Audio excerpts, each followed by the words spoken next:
What's going on, everybody? RJ Ochoa here from SB Nation's bloggingtheboys.com. Hope all is well wherever you are. We hope you're happy, safe, healthy. We want to wish you a very happy Thanksgiving week. And of course, we're very excited for the next Dallas Cowboys game. It is already week 12.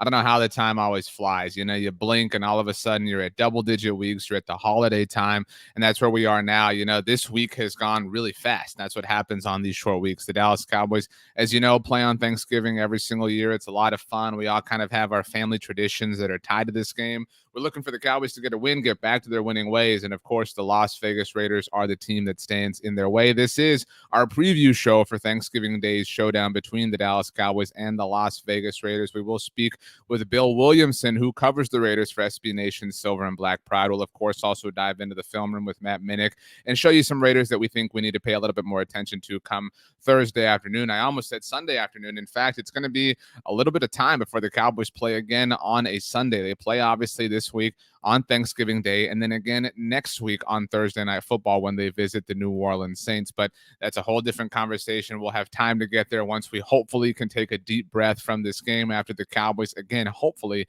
get to 8-3 on the season. It's a big week in the NFC, big week in the NFC East, but obviously a big week for the Dallas Cowboys. Now, we'll get to those things as mentioned, but before we do, a couple of keys to victory that we think are important for the Dallas Cowboys, for our Dallas Cowboys, for your Dallas Cowboys. And first of all, no excuses this week. All right. Now, I know that Amari Cooper did not play last week. I know he's not going to play on Thursday. I know that Tyron Smith did not play. It looks like Tyron is going to play on Thanksgiving. We'll get there in just a moment. We still don't know whether CeeDee Lamb's going to play or not. Obviously, didn't play the second half in Kansas City. On and on and on. You know, it's been a hectic week. It's been a crazy, chaotic week as we've, tried to take care of everything to wrap up the Chiefs' loss and get ready for this Raiders game. And obviously, we've said a thousand different times that all these players were out. And you know what?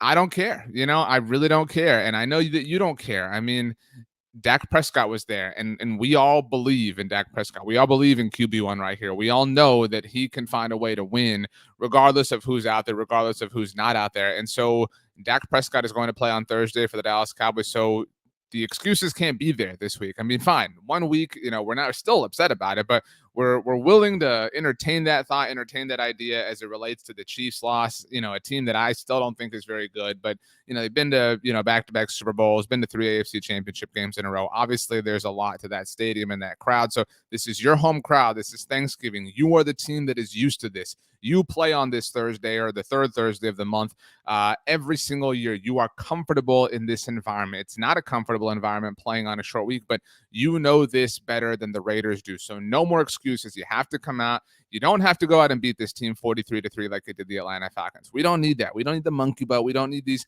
big, gaudy numbers, but we need you to go out and win and just calm things down, stabilize the waters so we can take a deep breath as we get ready to go to New Orleans next Thursday night. Now, number 2, I mentioned Tyron Smith. It does appear like he is going to play. We are dropping this preview video on Wednesday, so obviously anything can change, but all signs are pointing to Tyron Smith playing at left tackle for the Dallas Cowboys.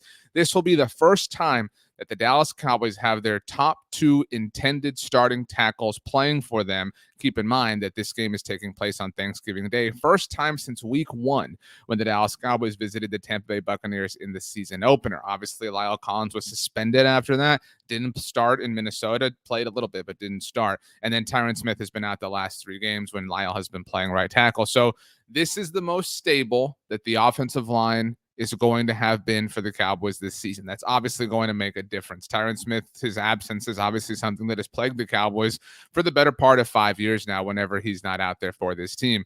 And so we know that Dak Prescott did not play well in Kansas City, but a big reason for that was he was on the run. Chris Jones won AFC Defensive Player of the Week because he demolished the Dallas Cowboys offensive line. The Raiders have Yannick Ngakoue. They have Max Crosby. We'll hear about them from Bill Williamson in just a little bit, but you have to give Dak Prescott time. You have to help your quarterback out. You have to allow him the time to find whoever is out there, whether it's CeeDee Lamb, Cedric Wilson, Noah Brown, Dalton Schultz. You have to give Dak Prescott that time. If he's running for his life, it's not going to be an easy day at the office, no matter who you're playing against.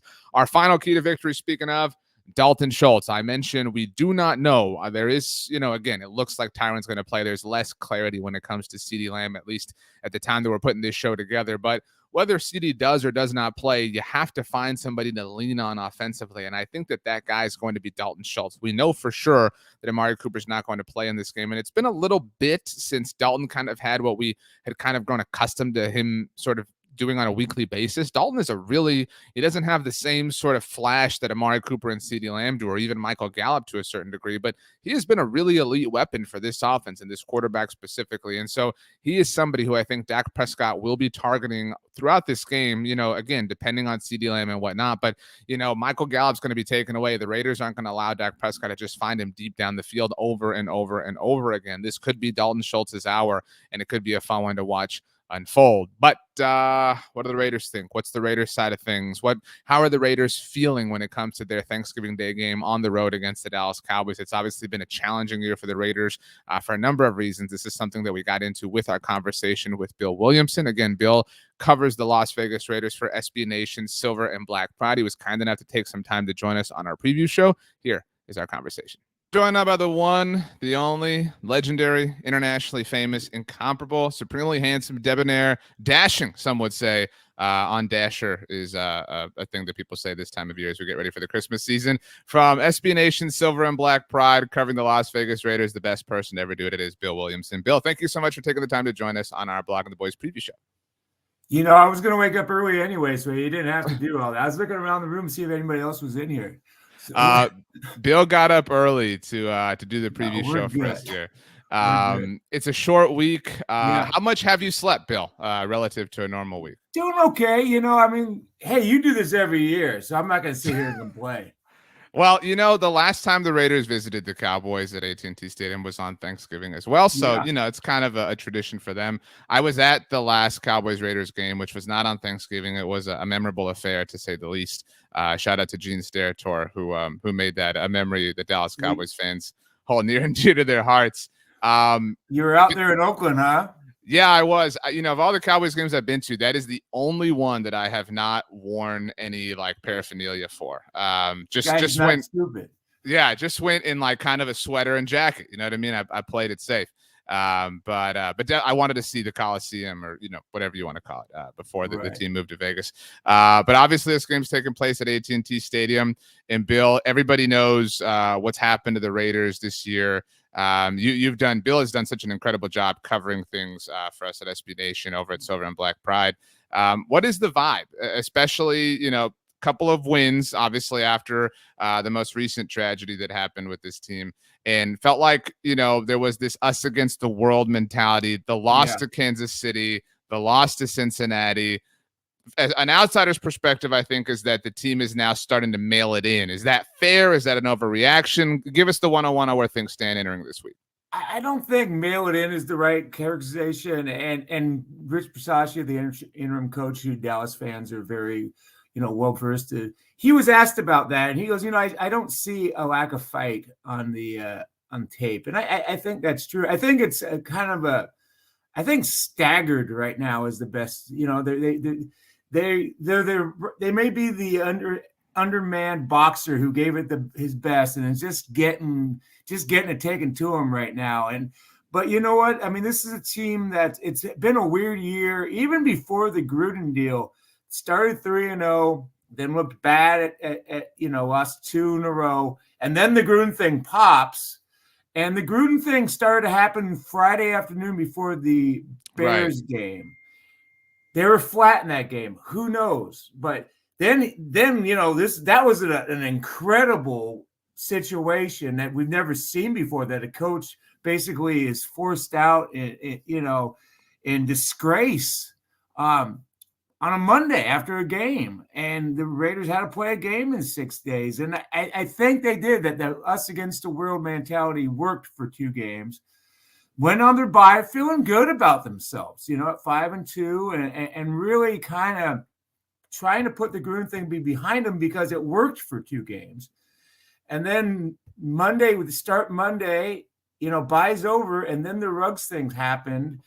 And that was an incredibly tragic, horrifying situation that makes the Gruden thing totally different, but Right. still to, just devastating things that happen to these players' psyche. And they haven't won since then. And yes, they have missed Ruggs on the field, his element, but I think it goes beyond that. And Yeah. so who knows? I was Who going to knows? say, I know it's difficult to talk about contextually missing Ruggs, the football player, because life trumps the game and whatnot. But that has been, I don't want to speak for Raiders fans, but I feel like the outsider's take is this team hasn't really missed John Gruden, the coach, in terms of preparation. Maybe I think again, they're starting to, though. I think okay. I think the interim staff is showing that it needs a head coach. Right. I think Greg Olson is a fine second offensive leader. I don't know if he's a great first offensive leader, and we may be seeing that a little bit. Bisaccia, it's a tough job. That's why there's assistant coaches and head coaches, right? And I'm not going to sit here and bash these guys because all these guys are going to look back at the end of this year and go, "My goodness, this was the worst football year of our lives as far as what they dealt with." These guys didn't sign up for this. Right. No, and it's been extremely volatile, and I think that they've had great levels of leadership, in the microscopic opportunities that this season has provided. Derek Carr's kind of been the face of that, and I think, right.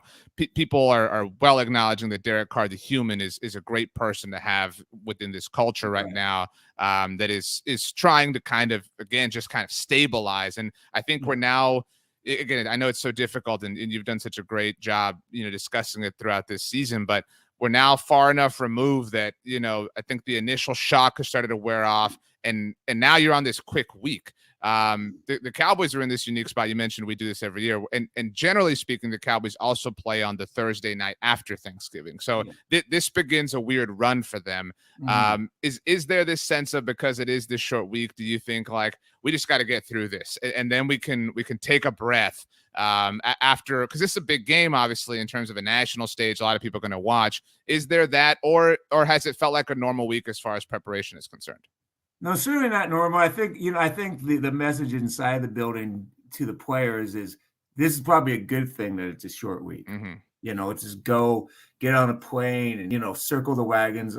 The football sports cliches are probably flying like crazy this week inside, and that works for them. That works for them. This is a big game, but Kansas City was a big game for them. Right.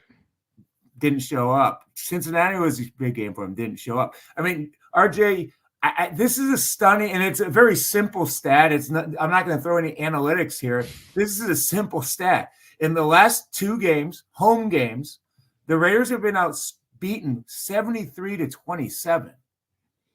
I mean, this is a team in disarray. These home games.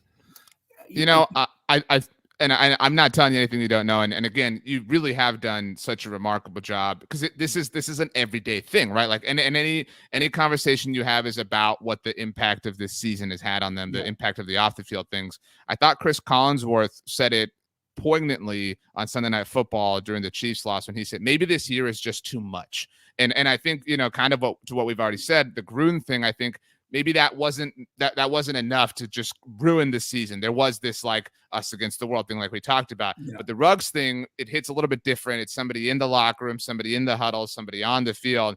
That now that, I mean, I made an analogy on one of the SB Nation NFL shows I did, that it kind of feels like they're this like when your car tells you you have 25 miles to empty. That's the vibe, the true total vibe I get from this team right now. Yeah, I think I think the players are hurting over the Ruggs thing because they're confused and they're sad and they're probably, I'm not speaking for them, but they're probably mad at him because I think so many people are mad at him, but they also know him, and as if they look at themselves and they're probably, they know what he lost for himself and his family, because they have that. They have financial security. They have a wonderful life right now. They have the opportunity to do their dream. And they know that one of their peers just threw it away. So and Josh Jacobs has talked a little bit about that, and I'm sure he's not the only one. So I think it's a very emotional time for them. And yeah, it's tough. But you're talking about the football part of Ruggs, and I kind of changed the subject to Gruden.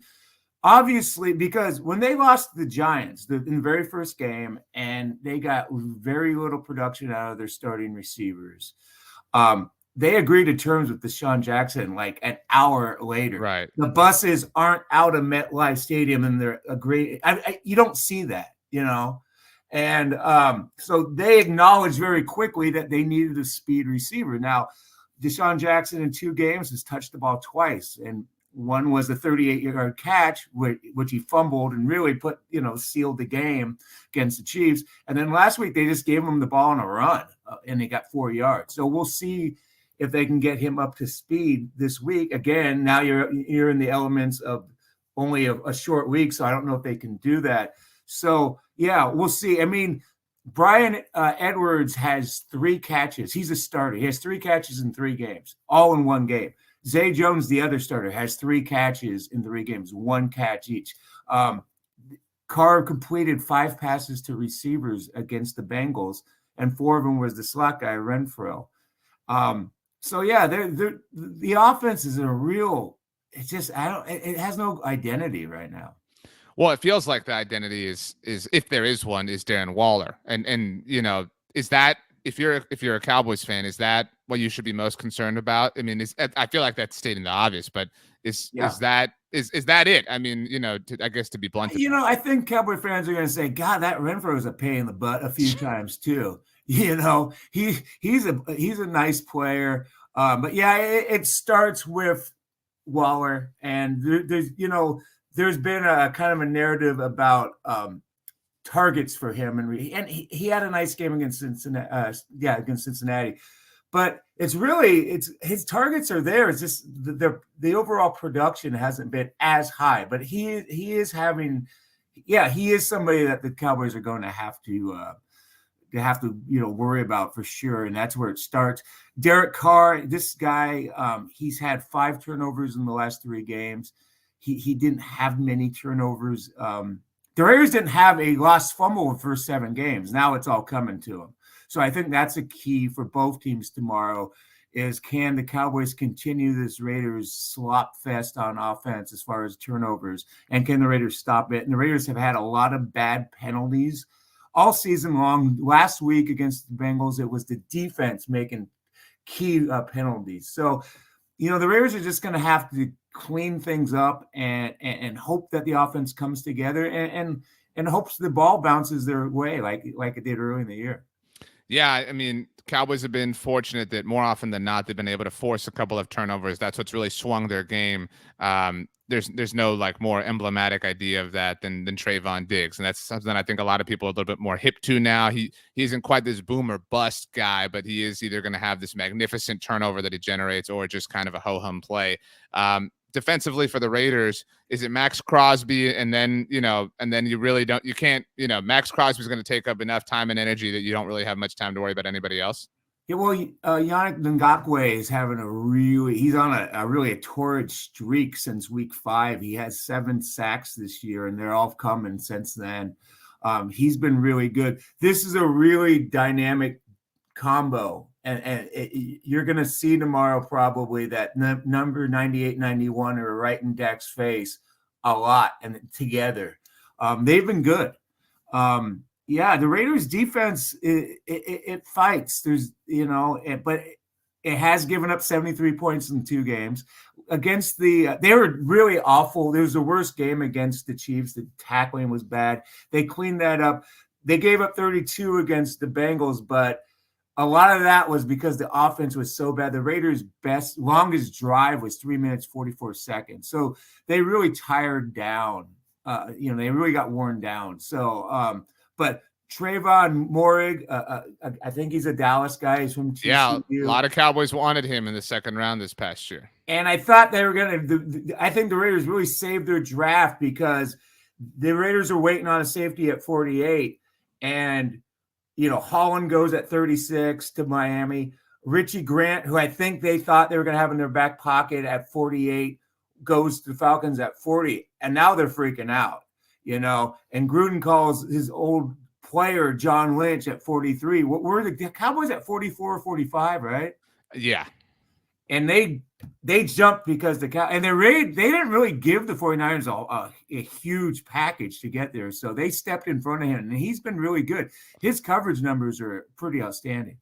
Yeah, I mean, Cowboys have been fine enough defensively that nobody's like really upset about that. But you could see, an interception in this game, and then just kind of the woe is me attitude. Like, man, this should have happened.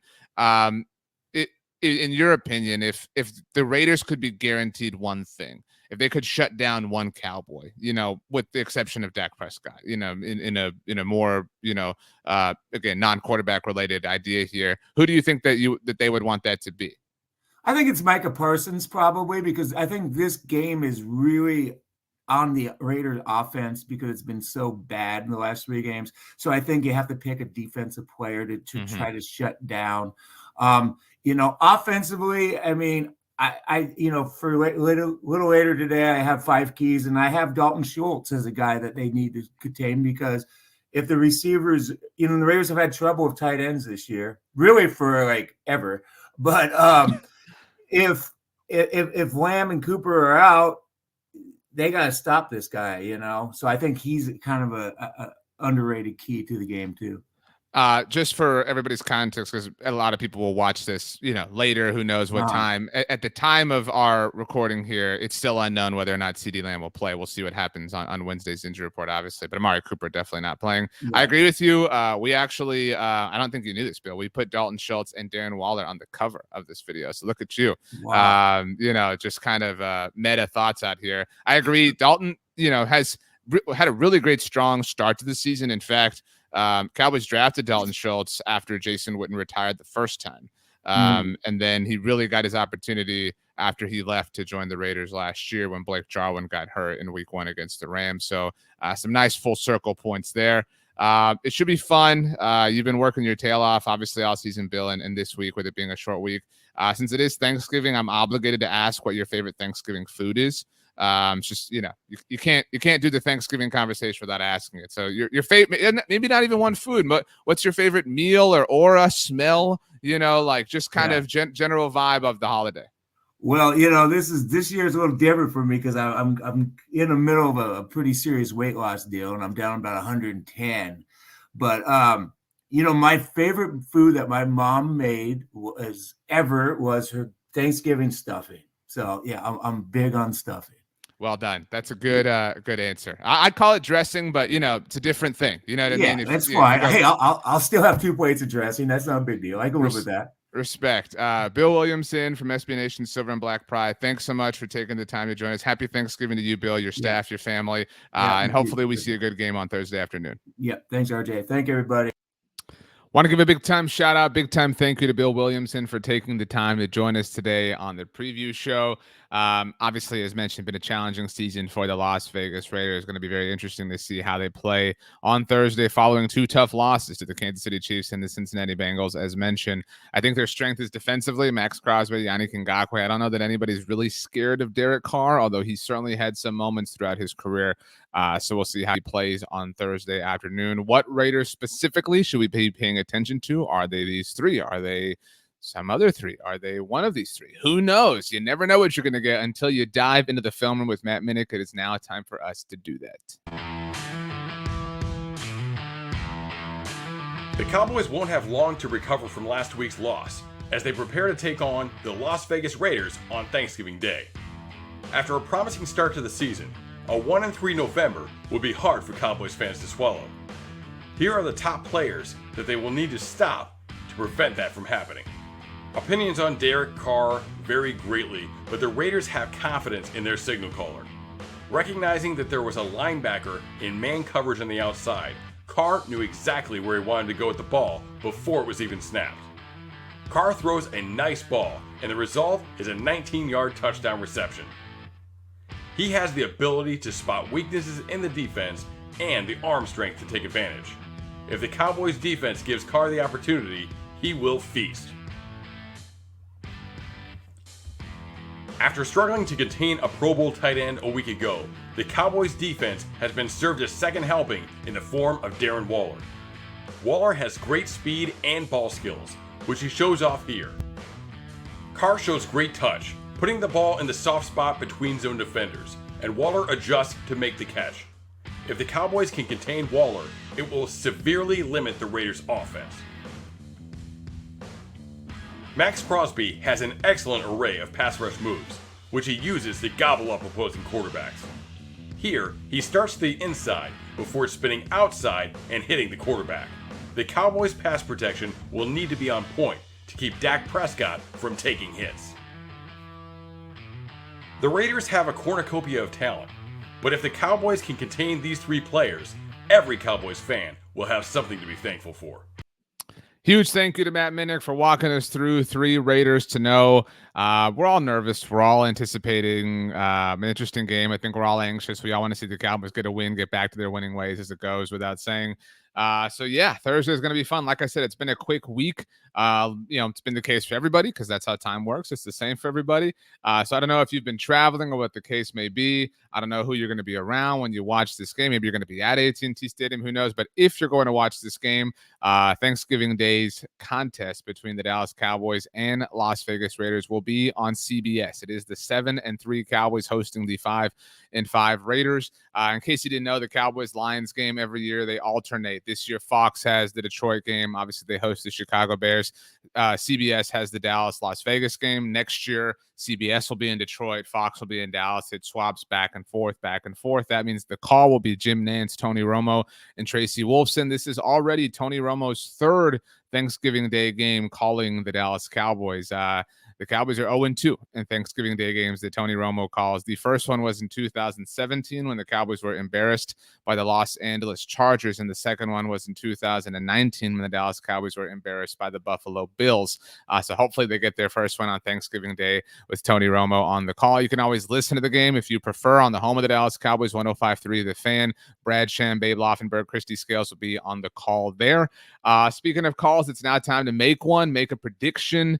I've taken the Cowboys to win most of these games, and obviously that means I have a pretty solid record on the season. And I took the Cowboys to win in Kansas City, and that failed. But I'm not picking the Cowboys to lose 2 in a row. I've got the Cowboys winning this one 27-17. And I'll say right now, we'll be here obviously for our post-game show live after the game is over. So join us, please, on the Blogging the Boys YouTube channel or the Blogging the Boys Facebook page. If you can't catch us live, you can always obviously rewatch it or listen to it on the Blogging the Boys podcast network. This is not about a fancy win. You don't got to go and win 43-3. Just get the win, get through this, calm down, get yourself a full week to get ready for New Orleans, get to 8-3, and we'll all be happy about that. But speaking of happy, we hope you and yours have a very happy Thanksgiving. I say this all the time, but we really mean it. All of us at Blogging the Boys, it means so much to us that you choose to make us part of your Dallas Cowboys content on a daily, weekly, monthly, whatever basis it may be. We love to make Dallas Cowboys content. We consider it an honor and a privilege to do it for you. So we try to do the very best job that we can. This holiday is obviously all about giving thanks, and we really are thankful for you here at Blogging the Boys. As mentioned, we'll be live, obviously, after the game for our Dallas Cowboys postgame show on the Blogging the Boys YouTube channel and Blogging the Boys Facebook page. I'm RJ Ochoa. You can follow me on Twitter or Instagram at RJ Ochoa. You can always send me a thought if you have one there. My DMs are open. If 280 characters is not enough, you can always email me, rj.ochoa@sbnation.com, if that is more your speed, or comment down below, and we'll certainly do our best to get back to you. Speaking of following, make sure you follow Blogging the Boys. We're on Instagram, blogging.the.boys, and we are on Twitter at Blogging the Boys, and we are just about to pass 100,000 Twitter followers. So thank you to all of you who once again do follow us.